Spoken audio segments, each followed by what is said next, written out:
Magandang araw sa ating lahat.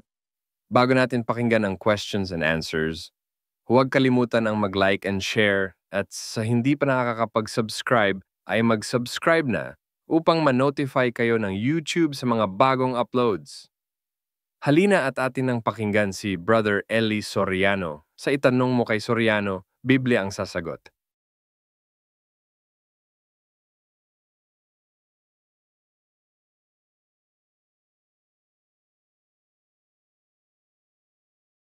Tatanong ko lang, ano po bang nasulat sa Biblia yung sa mga gumagawa po ng kasamaan na dahil para po sa kabutihan? Halimbawa po nung mga pulis, mga mabubuting pulis, nakakapatay sila ng tao pero dahil naman para naman sa mabuti.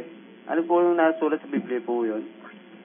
Alam nyo, yung pag nagagawa ng pulis na halimbawa, merong hinahabol na hold-upper na patay nila,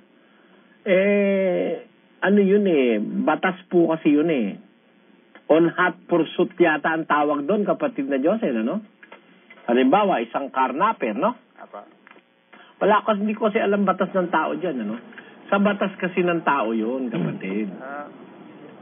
Sa batas kasi naman ng Diyos, bawal lang pumatay, Pero hindi naman masamang magtanggol ka sa sarili. Kung halimbawa, papatayin ka na ipinagtanggol mo yung sarili mo, naunahan mo siya, ayun, okay lang yun. Bakit wala pong nagdidemanda, Brother Eling, daga human rights doon sa mga ipinakita ng mga inapinong mga abusayap? At may nabaril na isang abusayap sa paa, umalma agad yung human rights. Baka kamag-anak naman ng abusayap. Ganun nga po. Mga speaking of human rights, pansin po natin, gusto ko nga itanong kay Brother Eli, kasi parang ang mga kriminal, yun yata ang mas marami pong karapatan pagdating sa batas ng Alam mo, kapatid na Josel, ang kriminal man, tao rin kasi. Oo. Ngayon, hindi naman masama na tingnan natin yung papabor sa kriminal. No? Especially kung hindi pa naman siya talaga hardened criminal or hindi pa naman siya proven criminal. Pag halimbawa, aakusahan pa lang na kriminal, titignan muna natin yun. Magkaiba ang angle na dapat gamitin dyan Yung talagang kriminal na o kaya yung inaakusahan pa lang. Magkaiba yun. Magkaiba po yun. Merong mga processes by which to determine kung talagang ang isang tao ay kriminal o hindi. Kaya lang kung minsan hindi katiwa-tiwala ang proseso ng batas. Merong mga loopholes. Kaya uma-action naman yung mga human rights group. Ako hindi naman ako tutol sa human rights group. Ang puna ko lang sa kanila, bakit pag ang pulis naman ang inaagrabyado, wala naman yatang human rights group na pumapasok sa eksena para ipagtanggol yung pulis. Totoo po. Hindi sila nag-iingay pagka mga ganyan. Basta ang leaning na lang lagi nila on the premise na ang pulis ang abusado, ang leaning nila nandun na sa mga inagrabyado halimbawa ng pulis. Andun ang leaning agad nila. Lumalabas unfair, kapatid na Diyos. Ganun nga po. Dapat fair. Yan lang naman ang akin. Hindi ako kani-kanino. Gusto ko fairness lang. Ayun. Kung halimbawa, may libel case si Louis Beltran. Senior, No. Opo. Ang nagdemanda sa kanya, presidente ng Pilipinas. Hindi naman siya hinaras ng NBI. Dapat kung may libel case ako, wag din akong harasin ng NBI. Oo. Lalo na hindi naman ang nagdemanda sa akin, hindi naman presidente. Ang nagdemanda sa akin, reporter na questionable din naman ang karakter. Oo. At siya naman na nag-umpisa na naglathala ng masamang balita tungkol sa dating daan, di ba? Natural naman sa akin, human instinct, yung self-preservation. Sumagot ako sa television. Sinabi ko lang naman, irresponsible siyang reporter Dinimanda ako ng libel. Dinusob ako ng NBI-NC rito. Nung ang magdemanda si Presidente Cory Aquino, hindi naman ganun ka-brutal ang ginawang pag-aresto, kung aaresto man, kung hindi si Louis Beltran, di ba? Ganun yun. Dapat fairness palagi. We exercise fairness. At wala akong sasabihin pag fair, kapatid na Diyos. Tama po yan. Pati, tsaka ano po ba yung, kasi may mga, kalimitan naman nakikita natin sa daan yung mga pulubi. Oo. Kasi nag-aalangan akong bigyan sila kasi pag binibigyan mo sila, minsan umaabuso sila, yun ang nagiging trabaho. Hindi, ba't paano kanilang maaabuso? Di ka naman nila hold upin. Bigyan mo. Pagkatapos na kung ayaw mo magbigay, di mo naman nila mapipilit. Pero magbigay ka, kapatid. Tuwing meron kang pagkakataon na makakatulong ka sa kapwa at meron ka naman, ano? Hindi mo naman nanakawin yung ibibigay mo. Talagang mabuti naman tao ka. Di huwag kang magsasawang tumulong. Pag inaabuso ka, tumigil ka, di ba? Ganun lang naman Hindi yun. naman sa pag-aabuso kasi parang nagiging trabaho nila kahit sa mga maliliit na bata na sa kalsada, delikado na sa buhay Alam mo, nila. kapatid, ganito yan, ang aking pananaw dyan, ano? Talagang hirap ang Pilipinas. Hirap ang maraming Pilipino. Naiintindihan ko yan dahil nakikita ko ang iba't ibang sektor ng lipunan. Yung anti-mendicancy law ba yun? Tawag doon, kapatid na Josel? Hello? Na Josel? Ganun po yata. Wala ba si Attorney Rosal? Wala Kasi po. meron tayong law na nagbabawal ng pagpapalimos, ano?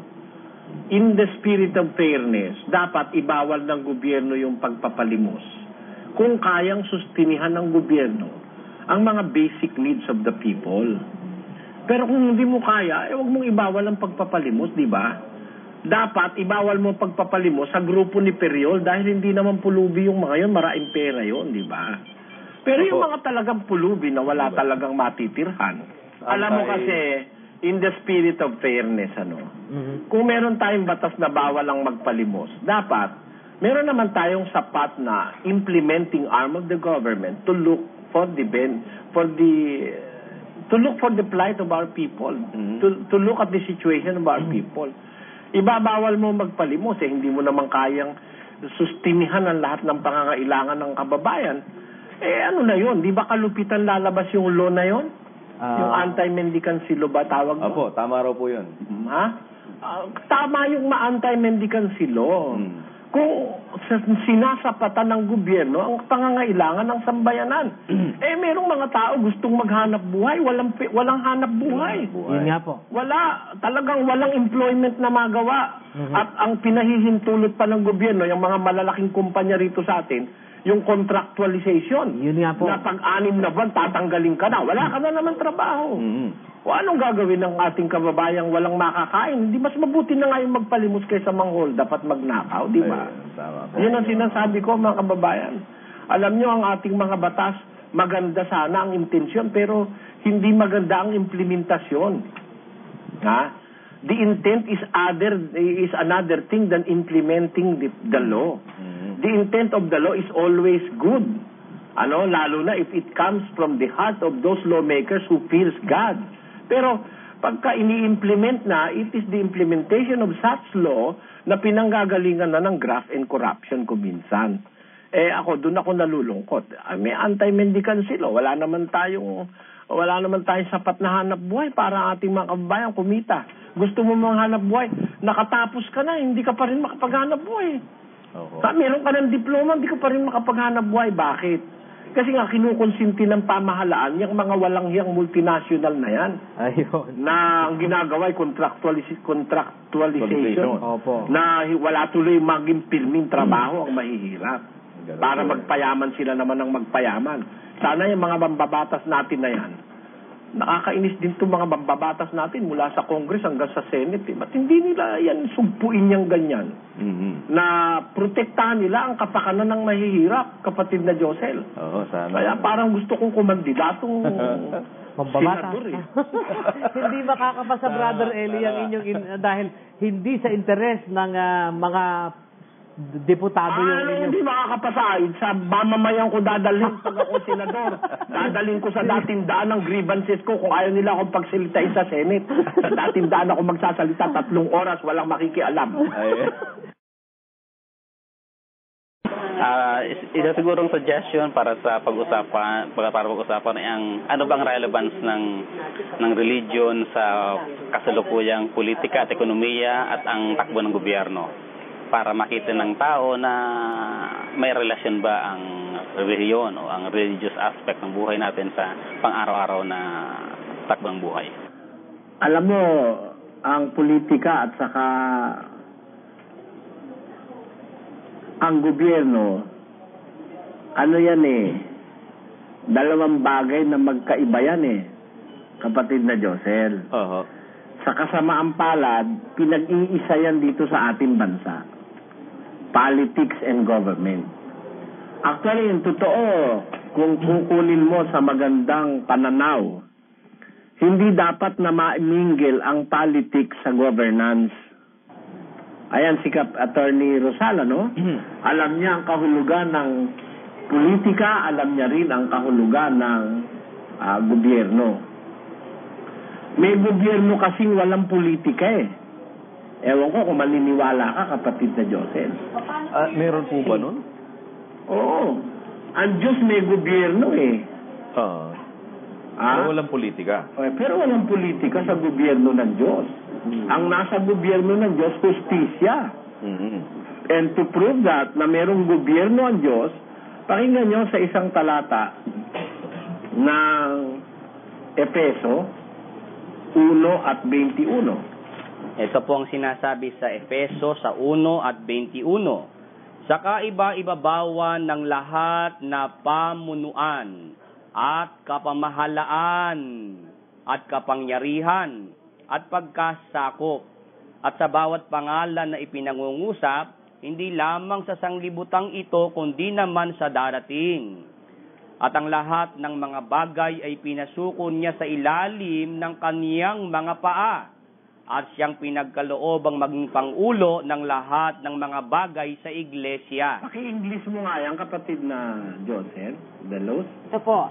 Far above all principality and power and might and dominion and every name that is named, not only in this world but also in that which is to come, and had put all things under his feet, and gave him to be the head over all things to the church. Ayan.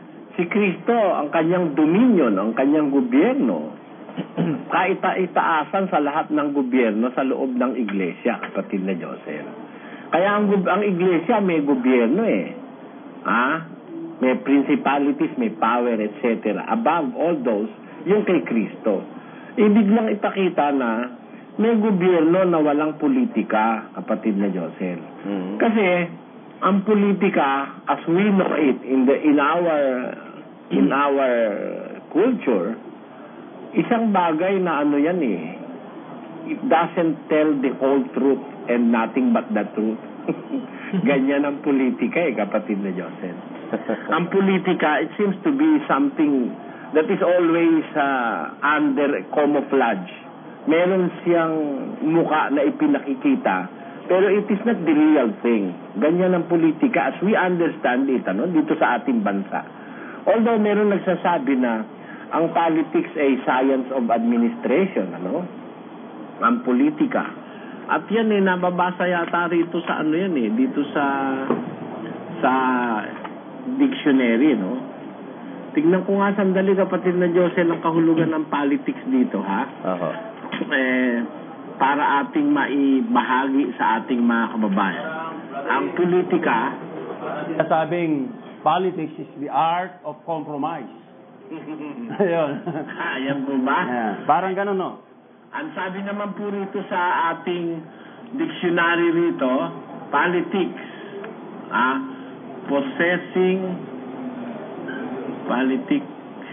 possessing or displaying tact, shrewdness, or cunning via all friends from ultimately Greek polites, citizen from polis city. Kaya ang kahulugan ng politika dito, it's an adjective, sabi dito, possessing or displaying tact, shrewdness, or cunning. Ibig sabihin, it is not the whole truth, kapatid na Luz, At meron ditong kahulugan yung politiko, Ano po? Ang sabi dito, a politician, especially one whose words are dismissed as trite or whose motives are disapproved of as self-serving. Ang sama pala ng kahulugan ng politiko, kapatid na to. Self-serving. Yung tinatawag na yun. Traditional politician yun. Trapo. Trapo. Ito naman yung politics na noun. Ang politics, theory and practice of government. The theory and practice of forming and running organizations connected with government. Policy-making activity which are within a political party or organization that is concerned with debate and creation and carrying out of distinctive policies rather than merely the administration of the state. Ayan, yan ang isang kahulugan ng politics kapatid na. Theory and practice of government. Yan. Ngayon, kung ating collectively we are going to get the gist of all this politics, politiko, at saka politic, lalabas hindi masyadong puro ang kahulugan ng politics, hindi purong katotohanan. Apo. Kasi yung politics is a theory and practice of government. Ibig sabihin, pagka ito yung theory, ito hindi pirmi this is always under study, pagka ganon. Kaya hindi masyadong katiwa-tiwala yung salitang politika at politiko. Patawarin ako ng mga politiko. Ngayon, ganito ang aking masasabi. Merong gobyerno na hindi nahahaluan ng politika. Yan nga ang gobyerno ng Diyos, kapatid na Joseph. At pwede rin namang mangyari ito sa tao, na gobyerno na walang politika. Kagaya ng gobyerno ng Israel, yung theocratic government ng Israel nung araw. Tapos meron pang gobyerno sa Israel, sometimes in the past, yung tinatawag nating monarchical government. Ang naghahari ay isang tao, kapatid na Diyos, palagay ko walang politicism dun sa paghahari ni David, kagaya ng paghahari ni Solomon, at ng mga maging tapat na hari sa Israel. Walang politika dyan na, kasi ang paghahari nila based on what God wants them to do. Yun ang nababasa sa Biblia. Ngayon, ano ang relevance ng politika sa relihiyon? O ng gobyerno sa relihiyon? As we know it, sa ating bansa, ang gobyerno rito is highly political. Ang gobyerno Pilipino is highly political ever since I have known the word government. Ay lumaki na ako at naikondisyon na yung isip ko na ang gobyerno dito sa bansang Pilipinas lagi na lang mayroong intriga, may laging kaaway, may laging dayaan, may laging patay sa eleksyon, may lagi na lang, tapos nauso na ngayon yung mga kudita na yan, nauso na rin yung EDSA 1, 2, 3, 4, 5, and 6, and so on. Nauso na yan kaya lalong akong nagtitibay na ang gobyerno, as we know it in the Philippines, ay highly politicized. Masyadong ang gobyerno natin, masyadong political. At laging may camouflage. Ganyan ang nangyayari. Anong kaugnayan ng religion dyan? Yan ang dahil ng ang graft and corruption sa gobyerno, ang katiwalian, ang mga huwes na nasusuhulan at nagpapasuhol, ang ating judicial system, ang ating executive branch of government, pati na yung legislative, kapatid na Joseph. Alam mo ba na pati sa legislative branch of the government, meron pa rin mga suhulan yata dyan, para lang maipas ang isang batas, gumagamit ng impluensya ng salapi. Yung naglo-lobby. Glalabi. Opo, meron yan. Ngayon, because they are sometimes passing a law that will protect the interest of a chosen few in the society. Kaya masasabi ko ay ang dahilan kung bakit ganyan ang gobyerno natin, it is because of their religion. Malaki ang kaugnayan ng relihiyon sa gobyerno ng tao. Pagka po ang relihiyon mo'y mali, hindi talagang Kristyanismo ang relihiyon mo, chances are ang gobyerno ng relihiyong ganyan ay gobyernong maraming katiwalian. Yan ang sinasabi ko. Ang katunayan, hindi naman maitatanggi ito kahit magalit sa akin ang gobyerno ng Pilipinas. Hindi naman maitatanggi. Bakit panahon pa ni Marcos? Because I have only known a few Philippine presidents. Hindi pa naman ako masyadong matanda. Nung si Presidente Macapagal, may isip na ako noon.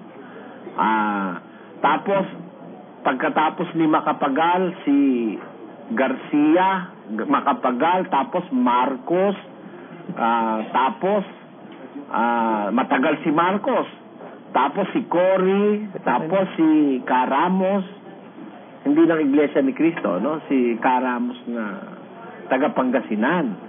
Tapos saka si Presidente Estrada at saka ngayon ay si Presidente Macapagal uli. Ang nakikita ko kasi, lagi na lang mayroong sinasabing masama tungkol sa gobyerno. Ang kapareho nilang nasa politika at nasa relihiyon din nila. Sabi ko, kung sila ay na-train sa kanilang relihiyon ng aral ni Cristo, sana there is no much intrigues in government, walang masyadong overpricing, walang masyadong kickbacks, walang masyadong mga katiwalian sa bidding na nakikipagbid ka para kang siraulo. Pagod na pagod kami nakikipagbid tapos na pala ang bidding, attorney. Dahil ibinulong na doon sa aming kalaban sa bidding kung magkano talaga dapat niyang ibid para siya manalo. At mo, yan ang ibig ko sabihin. At miski naman sa ating mga iba't ibang sangay ng pamahalaan, meron ding katiwalian.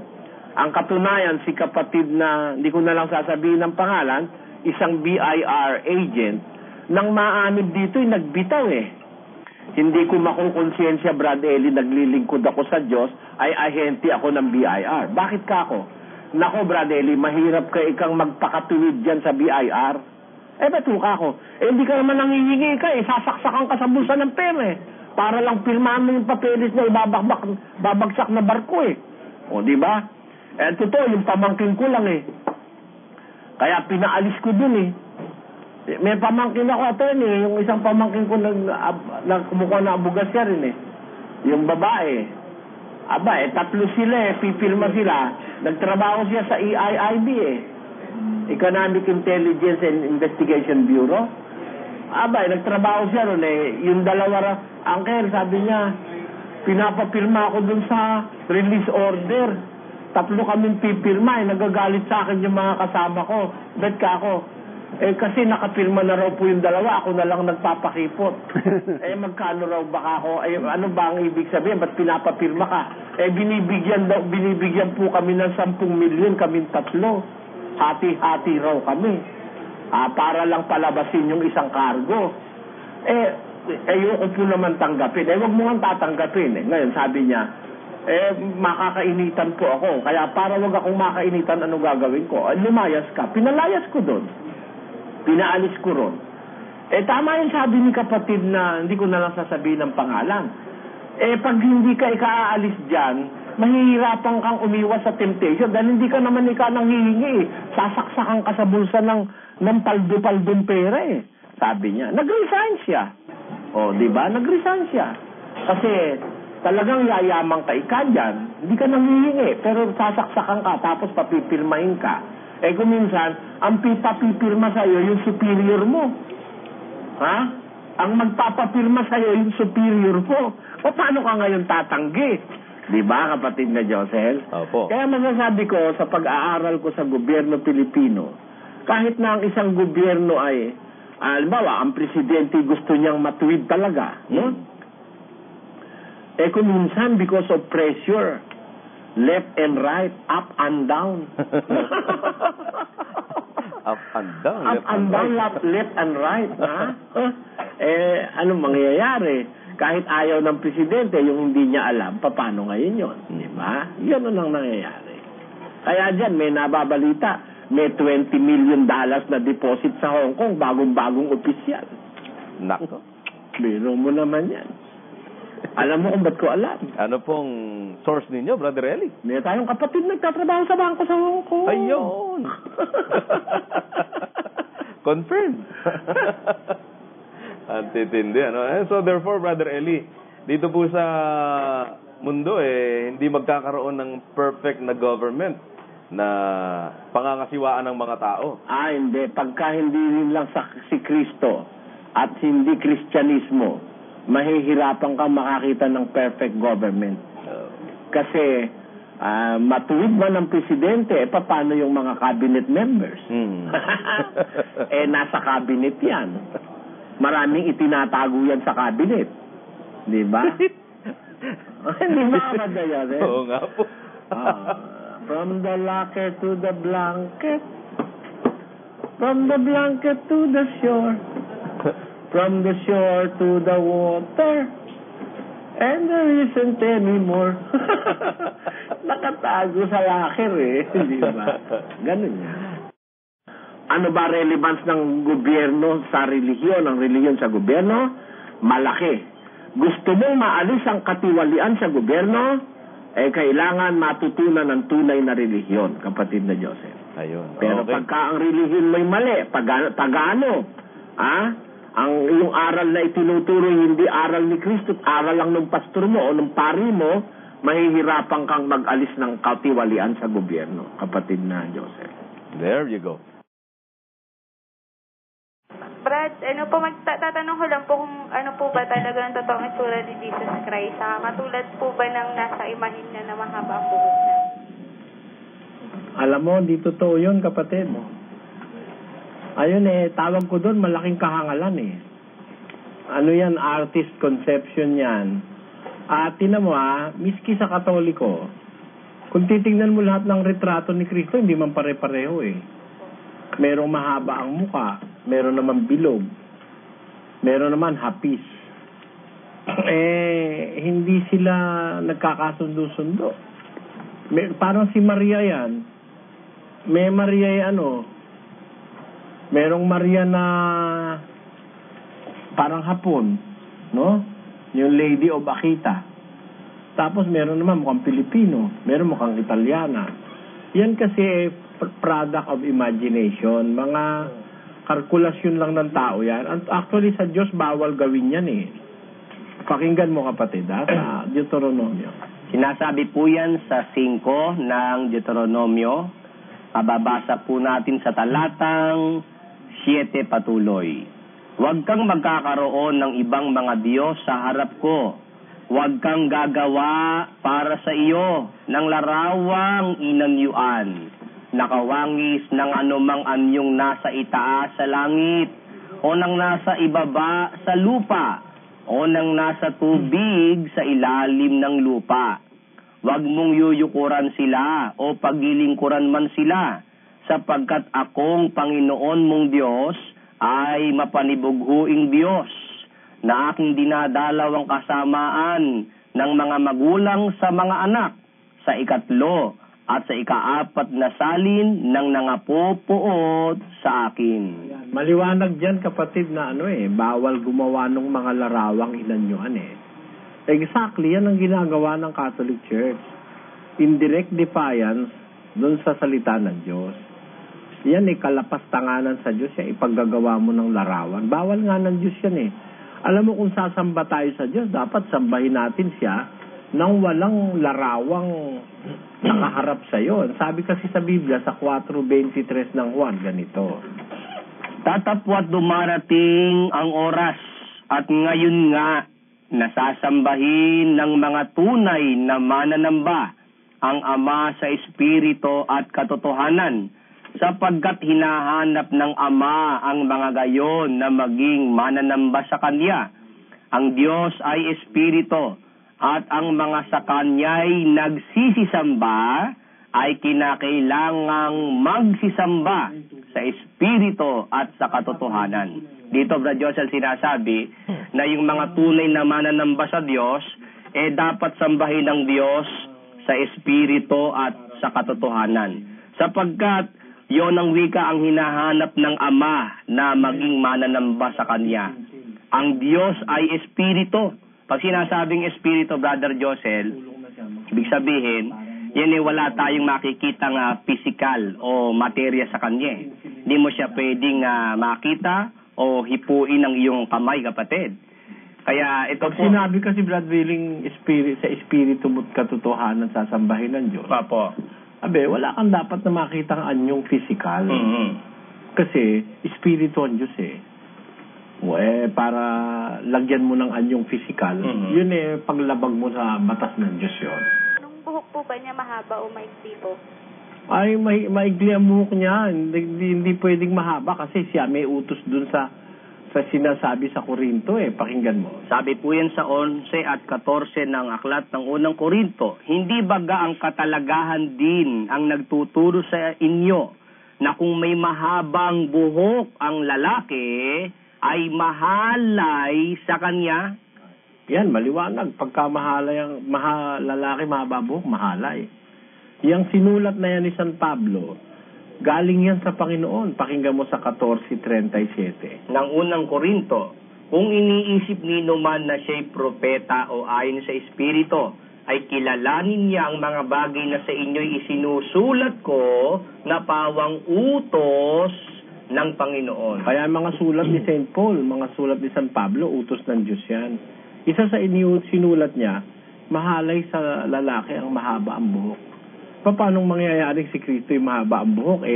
Siya mismo nag-utos kay Pablo na isulat na mahalay sa lalaki ang mahaba ang buhok. Kaya that is impossible, kapatid.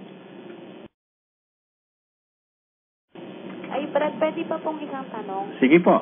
Ay, kasi po simula po nung nakikinig po sa inyo nung kapatid ko, kapag po ang ulam namin dinuguan, di po siya kumakain. May nakasulat po ba sa Bible na bawal po bang kumain ng dugo?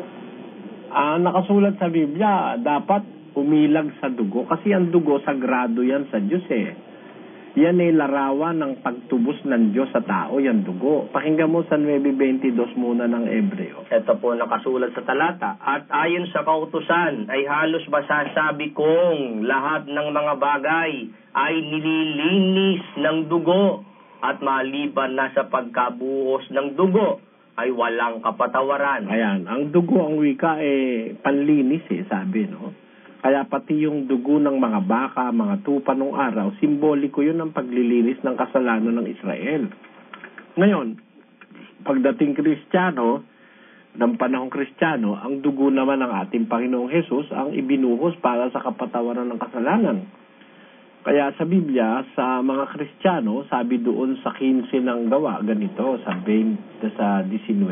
Dahil dito'y ang hatol ko ay huwag nating gambalain, yaong sa mga hentil ay nangagbabalik loob sa Diyos. Kundi sumulat tayo sa kanila, na sila'y magsilayo sa mga ikahahawa sa Diyos-Diyosan, at sa pakikiapid, at sa binigti, at sa dugo. Yan. Nakasulat sa Biblia mo yan. Kung may Biblia ka, kapatid, basahin mo. Meron po nung kuya ko. Thank you po. Ang angel po ba ay may pakpak? Sabi ng Iglesia ni Cristo ni Manalo, wala daw. Sabi ng Katoliko, meron daw. Ano po ba ang totoo? Sa Biblia, may pakpak siyempre ang anghel. Kaya lang, hindi naman kagaya ng pakpak na ipinoportray ng Catholic na para pakpak ng ibon.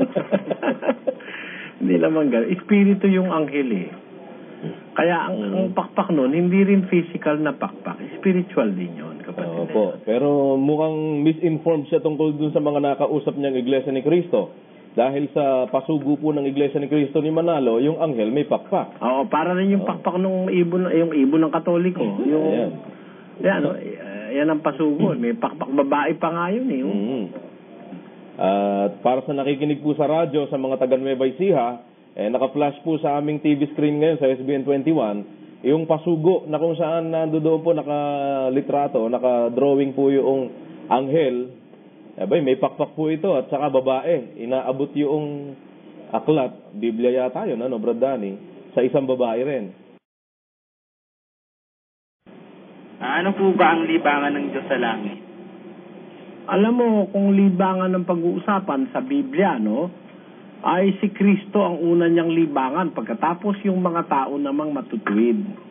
Pakinggan mo ha, sa isang talata ng Roma, ay ng Kawikaan, ganito nakasulat. Sabi po yan sa Kapitulo 8 at ang talata po ay 30-31 po ng Kawikaan.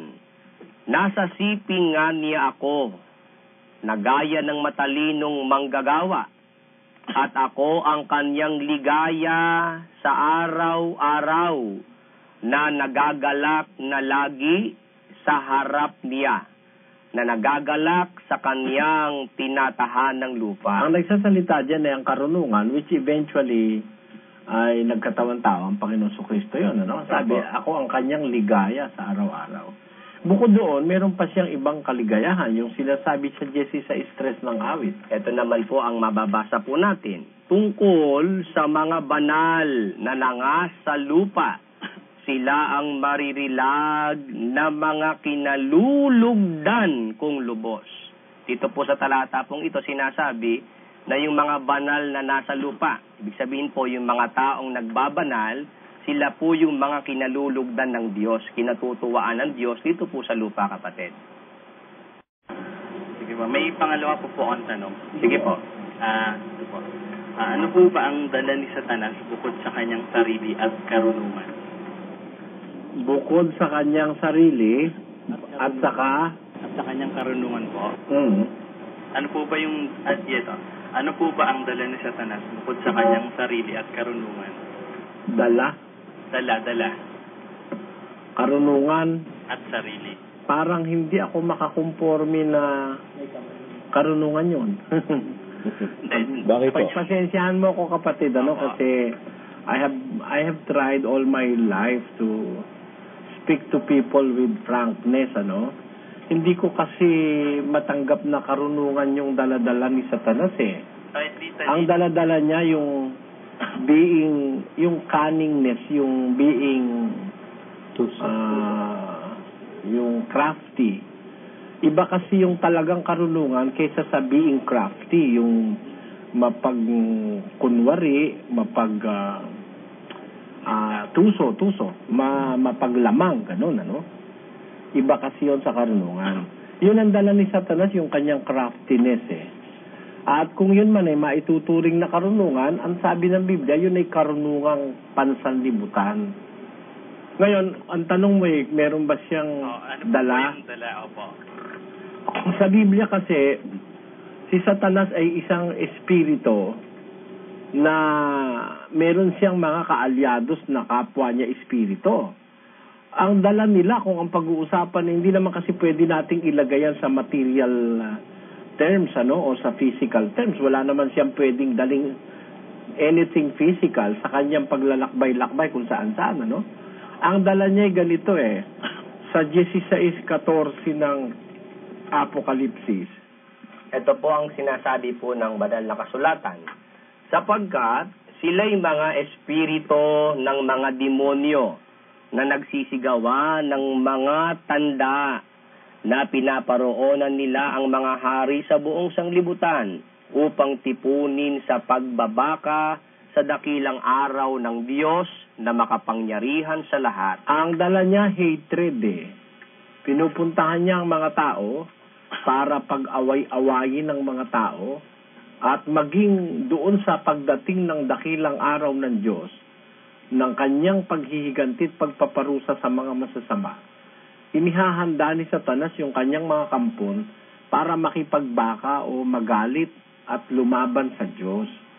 Yun ang isang nakikita ko na spiritual thing na nadala-dala ni Satanas sa kanyang puso, na yung hatred, naghahasik siya ng hatred sa lupa. Nung pagkakakampi-kampi, pagkakainggitan, pagkakamuhi-muhi ng mga tao sa isa't isa. Yan ang dala-dala niya. Pero kung ang tatanungin mo sa akin something something parang object po. Parang object, parang physical, walang batayan sa Biblia 'yon, kapatid. Wala po siyang hawak kahit ano. Wala.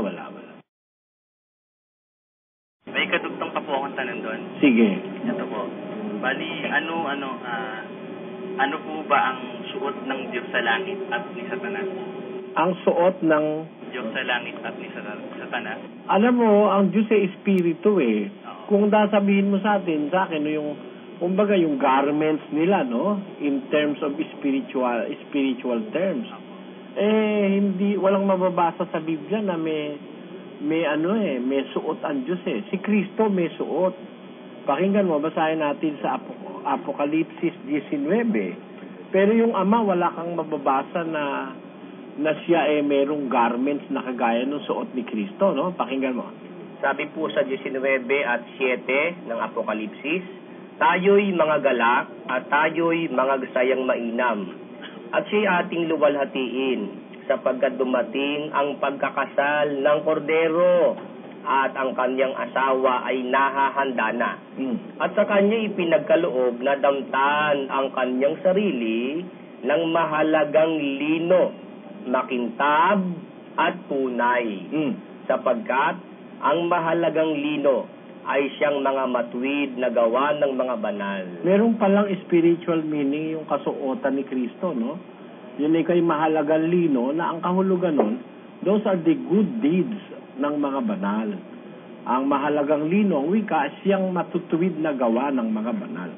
Ngayon, ang Ama sa langit, yung kanyang sarili, kung gusto niyang takpan ng alapaap, pwede. Sinasabi yan sa panaghoy. Pakinggan mo, kapatid. At 44 po ng panaghoy. Tinakpan mo ang iyong sarili ng alapaap na pat hindi makadaan ang anumang panalangin. Ayun. Merong pwedeng itakip ang Diyos sa kanya, pero exactly para sabihin natin kanyang garment, hindi ganon.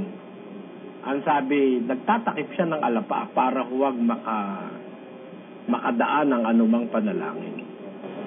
Ganun po. Bali, yung kay Satanas naman po, kung parang object na pinantatakip niya sa kanya ng katawan. The direct opposite, hindi object, in as much as he is also a spirit, like God, spirit din ng Diyos. Siyempre, kung si Kristo may damit ng matutuwid na gawa ng mga banal, siguro ang damit naman ng demonyo yung kabaligtaran nun. Because, kumbaga, negative yan si Satanas The opposite. It's just the opposite of Christ. Kaya, ang damit niya naman yung mga kawalagyaan ng kanyang mga kampon. Napali yung mga ugali, ganun. Oo, yung masasamang gawain ng kanyang mga kampon. Yun ang pinakadamit niya. Kasi ang pinakadamit ni Kristo, yung matutuwid na gawa ng mga banal, di ba? Brother Eli. Opo. Unang tanong ko ito. Maaari ba na ang kamag-anak ng isang namatay ay maging proxy sa paghingi para sa kapatawaran ng namatay? Alam niyo, walang proxy sa Biblia.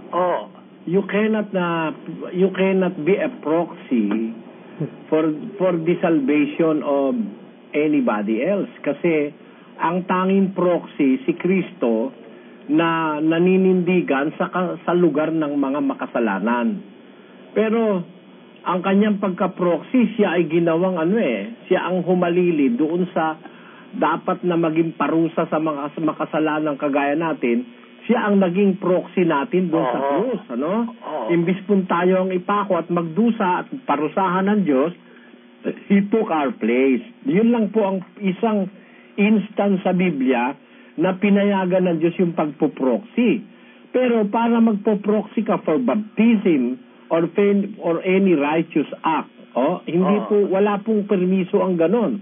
Pakinggan nyo sa isang talata ng Ezekiel, ganito po ang ating mababasa sa 3. Ito po ang sinasabi dito po sa aklat po ng Ezekiel. Ito po yung nasa 18 at 20 na po natin babasahin. Ang kaluluwa na nagkakasala mamamatay. Ang anak ay hindi magdadanas ng kasamaan ng ama.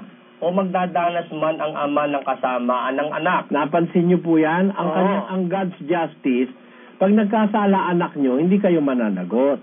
Pagka naman nagkasala kayo, hindi naman mananagot ang anak nyo. Ano ang suma niyan? Ang katwiran ng matuwid ay sa kanya. At ang kasamaan ng masama ay sa kanya. Kaya yung katwiran mo, nasa iyo. Sa iyo yun. At yung kasamaan naman ng masama, sa kanya. So, talaga walang proxy, ano po? Hindi ka po pwede na ikaw yung katwiran ng matuwid, i-impart sa'yo. O kaya gawin mong proxy siya para makagawa ka ng katwiran. Hindi po. Meron tayong individual responsibility at meron tayong individual accountability sa Diyos sa lahat ng ating ginagawa. Ngayon, kung ikaw ay namatay na, hanggang doon na lang po ang kasaysayan mo, kapatid. Nothing can be done in favor or against you. Pakinggan niyo po sa isang talata ng Ecclesiastes, sa 9, ganito po ang nakasulat. Sabi po sa 9 at 10 ng Ecclesiastes, anumang masumpungang gawain ng iyong kamay, gawin mo ng iyong kapangyarihan, sapagkat walang gawa, ni kathaman, ni kaalaman man, ni karunungan man sa libingan na iyong pinaparunan. Sapagkat nalalaman ng mga buhay na sila'y mga mamatay, ngunit hindi nalalaman ng patay ang anumang bagay. Ang patay po, walang mala yan Wala. Kaya sabi ng Diyos bago ka pumunta sa libingan, gawin mo na lahat yung dapat mong gawin, kasi wala nang gawa, wala nang katha, wala nang kaalaman sa libingan o sa Sheol na iyong pinaparoonan. At ang sabi sa 9:5, ay nalalaman ng wika ng patay ng mga buhay na sila'y mamamatay.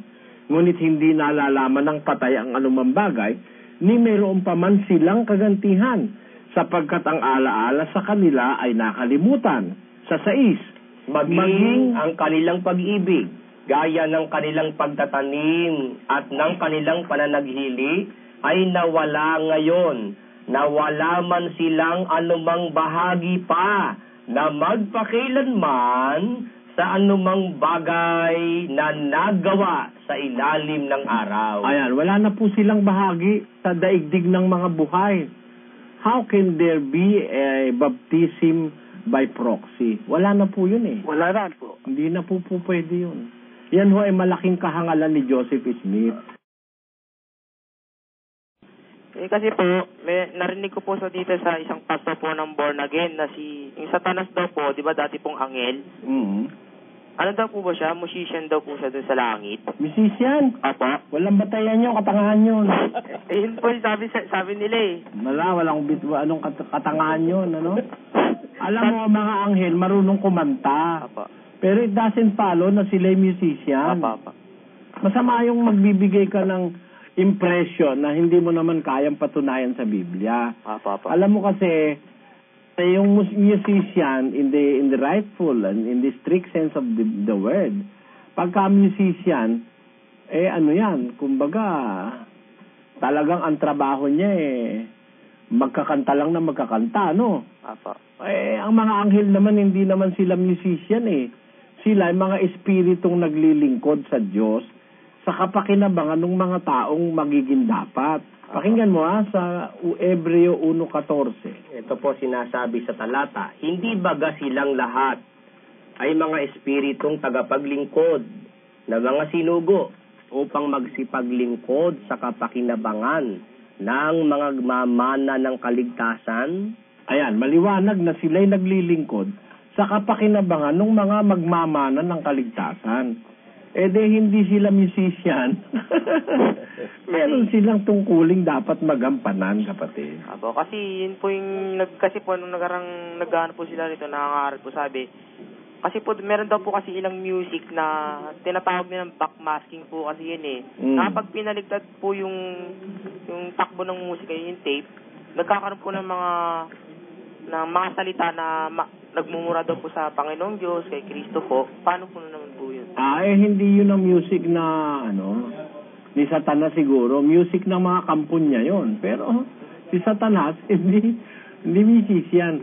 Yung sinasabing backmasking na yan, gawa lang naman ng mga siraulo yun. Kundi nga ba naman siraulo niyang mga tao na yan Yung plaka clockwise ginawang counterclockwise. Natural maiiba yung Naku po, patawarin ako. Kasi daw po may mga music daw po na na sadyang ginawa daw po ng Satanas daw po, kaya ganun daw. Hindi totoo yun. Ang tao rin ang gumawa niyan, kapatid, na maaari taong walang pagkakilala sa Diyos. Ganon. Ang katanungan ko po, tungkol sa kamatayan ng isang tao. May dalawa po akong pamangkin na parehas na born again. Pareho po silang pastor. Mag-away po sila at napatay niya yung kanyang kapatid na matanda. Yun po ba'y kagustuhan ng Diyos? Of course, hindi po. Ayaw po ng Diyos na pamatay ka ng iyong kapwa. Pero ang bawat tao po, may nakatakdang kamatayan, kapatid. Yun po ang principle niyan. Kaya lang, meron pong iba't ibang mga pangyayari na maaaring maging sanhi para yung kamatayang nakatakda ay matupad. Sa kaso ng inyong mga pamangkin, yung pagiging masama ng isa, ang kinasangkapan para yung isa ay mamatay. Pero definitely, hindi po kagustuhan ng Diyos yung paraan na yon. Bawal po kasi ng Diyos pumatay. Ang kagustuhan po kasi ng Diyos yung kanyang utos Naaalaman po natin yung kalooban ng Diyos sa magitan ng utos niya. Kaya pag sinabi niya, huwag kang papatay, ayaw ng Diyos na ang tao ay mamatay dahil pinatay ka ng kapwa mo. Ganun po yung kapatid. Brother Eli. Opo. Meron pa po siya ng isang pwede. Sige po. Tungkol naman po sa aming religion ito. Dati po ako kasing Katoliko, nabautismuhan kami noon sa EPSA, Pulong Kakutod, Angeles City. Kapampangan ko po. Opo. Sige po. Nabautismuhan po kami sa Baptist nga doon. Ang pakikinig namin sa kanila, parang hindi kumpleto. May bagay na hindi ko malaman, para bang may hinahanap-hanap po ako sa kanilang turo. Nung makinig ako sa inyo, galit ako sa inyo. Dahil sa nagmumura nga kayo. Nung una yan. Pero nung mapakinggan ko kayo talaga, tama po pala ang sinasabi ninyo. Nakinig ako sa inyo at nalaman ko ang kamalian ng aming relihiyon. Naglaylo ako sa Pag-aten. At dito nagalit po sa akin ang aming pastor, na si Pastor Ligtaw. Opo. Kilala kayo po. Nang pong isang hapon, nakikinig ako sa inyo bandang alas 5. Mag-alas 5 yata yun. Narinig kung makikinig daw ang isang baptist sa inyo o isang tao, madedemong process. Nung medyo nagtanong ako sa kanya kung talagang ang ika po nandiyan sa Biblia, sa Bagong Tipan. Binasa niya po, hindi ko kasi masyadong maintindihan. Kasi hindi ko masyadong marunong sa Biblia. Kung tama ho ba yung 23:23 ng Mateo? Yun ang binasa niya sa akin. Hindi po utos yun, kapatid. Basahin po natin. Lagyan natin sa screen, Sundan niyo po kami, Pakinggan niyo po. Ito po ang nakasulat sa 23 at 23 po ng Mateo. Sa aba ninyo, mga eskriba at mga fariseyo, mga mapagpaimbabaw. Nakita niyo sino pong kausap niya dyan? Ang kausap niya, yung mga eskribas at fariseyo, hindi ko Kristiyano yung mga yan. Opo. At ang sabi niya, mga mapagpaimbabaw, hypocrites, magbanal-banalan. Opo. Na ano pong gagawan da? Susuwat siya kanina, manmumutos Opo. Susuwat siya, suwatano ring iskriba ang pompariseo. Opo. Ika yung magbanal-banalan na uling tutulugan niya uling babye kayong si Kapulo, King Yerbabuena at King Anis at King Comino. At taburenyo ding lalong mga ulagang bagay ng kautusan. Yapin niya yung justisya, yung pamaglunos at yung kasalpantayanan. Dapat sana yung daptaniti at paboreng daptan ding aliwa, sabi na ning makasulat. Pakitagalog mo kapatid na Willie. Saba ninyo mga eskriba at mga fariseyo, mga mapagpaimbabaw, sapagkat nangagbibigay kayo ng sa ikapo ng yerbabuena. Lan mo. Yan po, babyela lang Opo. Babyela, pero kembistaman babyela, atakyan na susuwata na Makanalan mo sabihang utos na yung tipan yan. Di sana pureng eskriba ang pompariseo, magsikapulo la. Di sana na lang magsikapulo. Utusan kente lata ngayon. Yan po, pamanyuwat na ning ginutay sa Kristo, karening eskriba sa pompariseo, akimbistaman babyelang si Kapulo, paborenda mandetang mga ulagang bagay na ning kautusan, ning kasalpantayanan, ning justisya, ampon ning pamaglunos. Dapat sana na inunay ang gagawa nini at yun naman paborin na magagawa rin aliwa. Iburin sabihan, impamanupad kayong batas, dapat mabilog. Uling din yung eskriba sa pompariseo, mamili mo, metong kareng apili, ray si Kapulo, makanyano susuwatan. Ano ba yan? Utusan, kapatad. Susuwatan na la.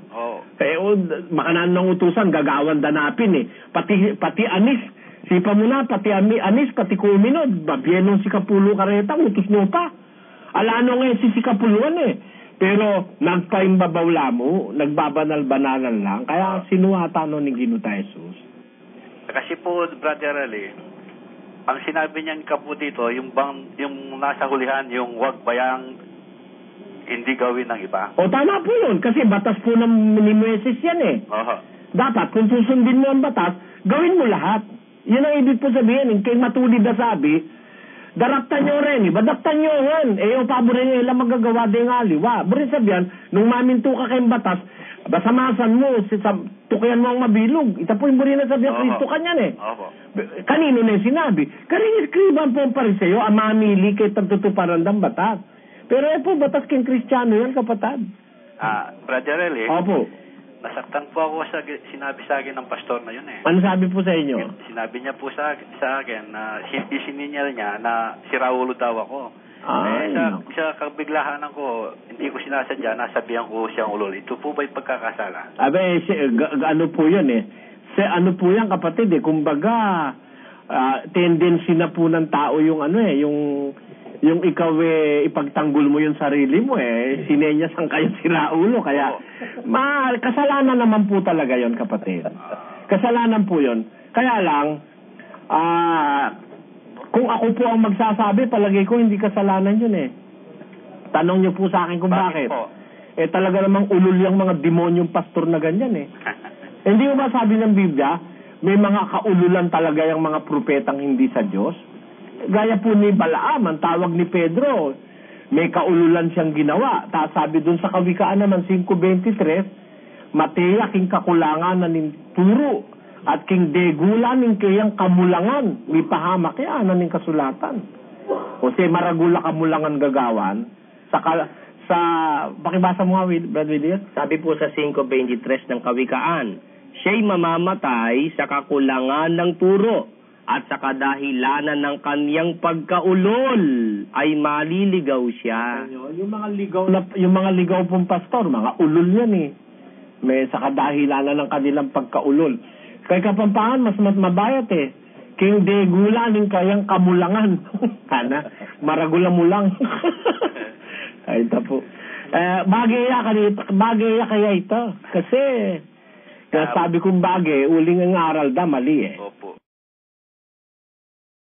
Ngayon ang problema ko, Brother Eli, ako kasi nagtatrabaho sa malaking kumpanya ng paggawaan ng alak.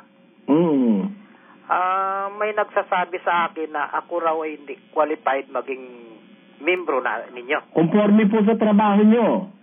Kayo ba yung may-ari ng kumpanya ng alak? Hindi po, malaking kumpanya po ito ng alak. Hindi pala naman kayo eh. Sasabihin ko na totoo sa San Miguel Corporation po. Marami kaming kapatid sa San Miguel. Opo. Meron kaming kapatid, auditor. Wala naman siya kinalaman sa pagtitimpla ng alak. Hindi pwede yun.